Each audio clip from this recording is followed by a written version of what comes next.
what's up? It's Richie here with Statifying Football. This is Week 8 for the NFL season. Starting with the Carolina Panthers and the Atlanta Falcons. Carolina lost 25-3 to the New York Giants. Sam Darnold was terrible, 111, an interception. They only had 173 total yards of offense. Atlanta won on a last-second field goal against Miami, 30-28. Matt Ryan, 336, 2 touchdowns and a pick. Kyle Pitts, 7 catches, 163 receiving yards. Deion Jones, 15 tackles, a sack, 2 tackles for a loss. Foyesade Oluokun, 13 tackles and a pass defense. These are two teams kind of going in opposite directions. Atlanta started like 1-3 or something like that, and Carolina started 3-0. Carolina's lost their last 3, and Atlanta has come up to 3-3. I'm going to say the Falcons win this one. It seems like they got their offense going. All right, Miami and Buffalo. Miami, they lost to Atlanta 30-28. Tua Tagovailoa, 291, 4 touchdown passes, 2 interceptions. They had 413 yards of offense. Buffalo coming off a bye. They had lost on Monday night to the Tennessee Titans 34-31. Josh Allen, 353 passing, 3 touchdowns and a pick. They had 417 yards of offense. Tremaine Edmonds, 10 tackles and a tackle for loss. I think Buffalo, they're coming off a bye. They're a really good team. They're a Super Bowl contender. I think this could be a shootout if Tua plays like he did against Atlanta, but I think Buffalo will have too much for Miami. All right, San Francisco and Chicago. San Francisco lost to Indianapolis 30-18. Jimmy Garoppolo, 181, 1 touchdown, 2 picks. Elijah Mitchell, 107 rushing and a touchdown. Deebo Samuel, 7 catches, 100 yards and a touchdown. They turned over 4 times, which hurt them in that game. Josh Norman had 10 tackles, 3 tackles for loss, and a pass defense. Chicago got blown out by Tampa Bay 38-3. Justin Fields, 184, 3 interceptions. Herbert did run for 100 yards, but they had 5 total turnovers. Roquan Smith, 13 tackles, a tackle for loss, a pass defense. DeAndre Houston Carson, 11 tackles and a pass defense. And Eddie Jackson, 11 tackles. I'm going to go with San Francisco here. Their defense, I think, is going to get all over Fields again.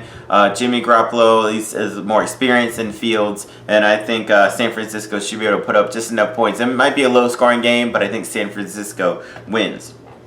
Pittsburgh and Cleveland. Pittsburgh coming off a bye. They beat Seattle 23-22 weeks ago. Ben Roethlisberger, 229 and a touchdown. They had 5 sacks defensively. Cleveland, without Baker Mayfield, without Nick Chubb, without Cameron Hunt, they still were able to beat Denver 17-14. Case Keenum fielded nicely, 199 and a touchdown. Old USF running back Dearness Johnson ran for 146 yards and a touchdown. Anthony Walker pitched in with 10 tackles defensively. They had 9 penalties. They need to clean that up. Baker may be back. We'll see if they come back.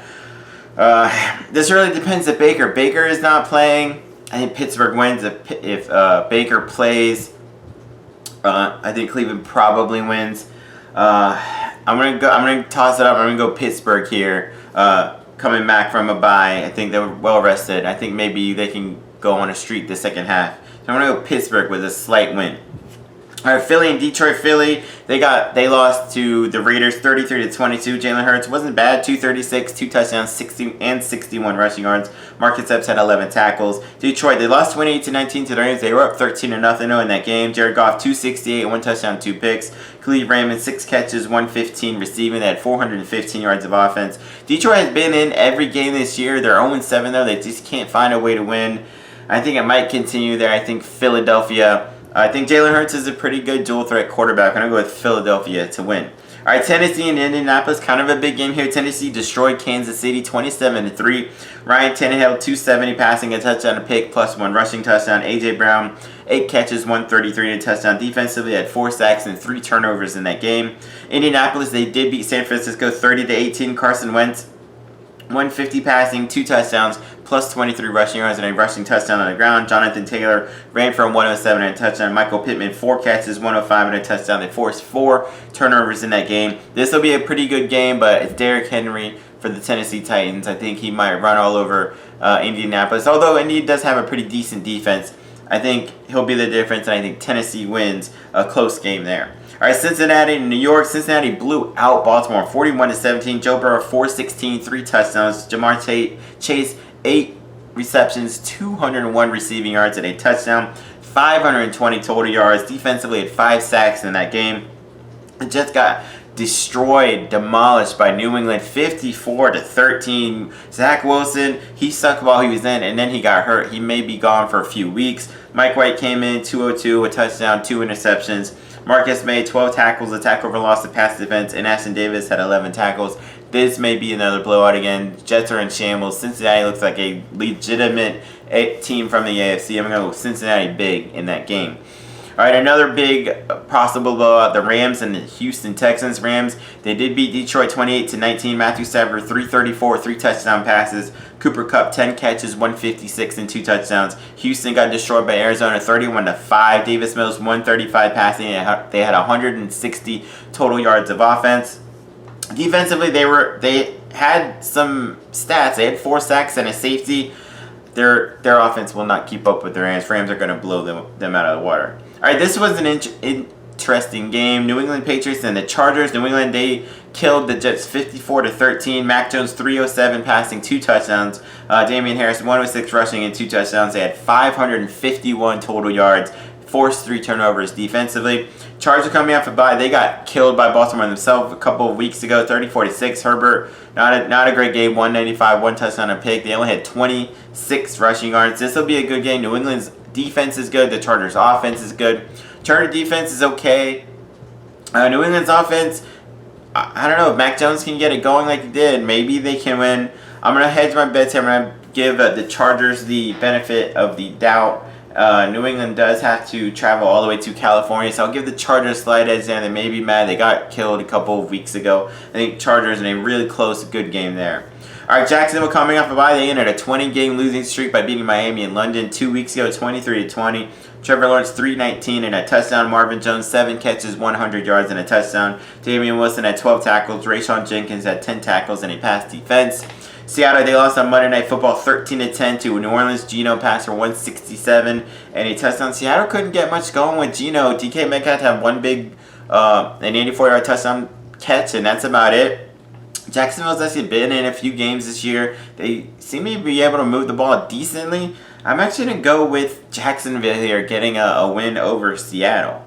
All right, Washington and Denver. Washington lost to Green Bay 24-10. They didn't punt all game, which is a weird thing. They went for a bunch of 4th downs, had some turnovers. Didn't punt at all, but they still lost 24-10. Taylor Heineke, 268, 1 touchdown and pick, plus 95 rushing yards. Terry McLaurin, 7 catches, 122 and a touchdown. They had 430 yards of offense. Denver lost to the backups of Cleveland 17-14. Teddy Bridgewater, 187, 2 touchdowns and pick. They only had 41 rushing yards offensively. I don't know what's wrong with Denver's offense, but I'm going to go with Washington here. Might be able to sneak out. Taylor Heineke, if he can get going, I think they can put up a little bit of points against a tough Denver defense. But I would go Washington there. All right, one of the biggest games of the day, Tampa Bay going to New Orleans. Tampa Bay destroyed Chicago 38-3. It was 35-3 at halftime. Tom Brady, 211, 4 touchdown passes. Chris Godwin, 8 catches, 111 yards and a touchdown. They had over 400 yards of offense. Defensively, they had 4 sacks, 5 tackles for loss. Devin White had 10 tackles and a tackle for loss himself. New Orleans, they barely beat Chicago 13-10. Winston was fine, 222 and a touchdown. All they had going for them was Kamara. He did run for over 50 yards. He had 10 catches for 128 yards and a touchdown receiving. Defensively, that's what won them in that game. They had 5 sacks. Demario Davis, 10 tackles, 2 sacks, 4 tackles for loss, and a pass defense. This is going to be a tough game for Tampa. Going to New Orleans, big game for Jameis. I think Tampa Bay will win. I don't know if they will blow them out. I think Jameis will make a few plays. He'll make a few mistakes, a few Jameis mistakes. Seattle was able to rush him pretty decently with the defensive line and the linebackers for Tampa Bay. I think he'll force them into some mistakes. Even if Alvin Kamara goes off on him, I don't know. I mean, he went off on Seattle, and they only had 13 points. So I'm going to go Tampa Bay going into New Orleans and getting like 27-17. I can kind of win. All right, Dallas and Minnesota for the Sunday night game. Could be a pretty high-scoring game. Dallas coming off a bye. They beat New England in overtime 35-29. Dak Prescott, 445, 3 touchdown passes. CeeDee Lamb, 9 catches, 149, 2 touchdowns. They had 567 yards of offense and a pick 6 by Trevon Diggs. They did have 12 penalties. They need to clean that up, especially against a pretty decent offense, pretty good offense in Minnesota. Also coming off a bye, also beat Carolina in overtime, 34-28. Kirk Cousins, 373 and 3 touchdowns. Dalvin Cook, 140 and rushing and a touchdown. Adam Thielen, 11 catches, 126 and a touchdown. They had 571 yards of offense. Defensively, 4 sacks, 3 turnovers there. This is going to go back and forth. You have one of the best quarterbacks in the game in Dak Prescott. Another good quarterback, I think, in Kirk Cousins. Maybe the two best running backs in the game with Ezekiel Elliott and Dalvin Cook for Minnesota. Pretty good receiving core with Minnesota. A great receiving core with Dallas. I think the difference there is Dak Prescott. He'll make one or two plays. It'll be tough. I think it should be in Minnesota, but it'll be in a dome. This is two high flying offenses. This is gonna be a pretty fun game. I go Dallas with a slight edge. It's gonna be one fun game to watch. Then you got the Monday night game, the Giants and KC. Giants had a good win against Carolina, 25-3. Daniel Jones, 203 passing and a touchdown, ran for 28 yards, and had a reception for 16 yards. Our defense held Carolina to 173 total yards, 6 sacks, and had a safety in that game. Kansas City, I don't know what's wrong with them. Something's up with Mahomes. They lost 27-3 to Tennessee. They were down 27-0 at halftime. Mahomes only had 206 and an interception. He got hurt. They turned over 3 times. They had 9 penalties. Defensively, Nick Bolton was really their only shining example. 15 tackles and 4 tackles for loss in that game.